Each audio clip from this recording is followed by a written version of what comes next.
كل الناس فاكرة إن لازم تشتغل 8 ساعات في اليوم 5 أيام في الأسبوع عشان تعيش مرتاح بعد التقاعد.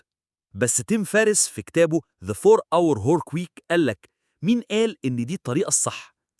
أول حاجة، لازم تبطل تفكر إن الشغل الكتير يساوي نجاح. اللي بينجح بجد هو اللي بيشتغل بذكاء مش بجهد. تيم بيقولك اعمل 3 حاجات. 1. احذف كل الحاجات اللي ملهاش لازمة، يعني مش كل إيميل لازم يترد عليه، ومش كل ميتنج مهم. 2. فوّض، يعني شوف إيه ممكن حد تاني يعمله بدالك وركّز أنت في الأهم. 3. شغّل شغلك من غير ما تكون موجود. ابني سيستم يمشي لوحده، يعني أونلاين بيزنس أو مصدر دخل سلبي.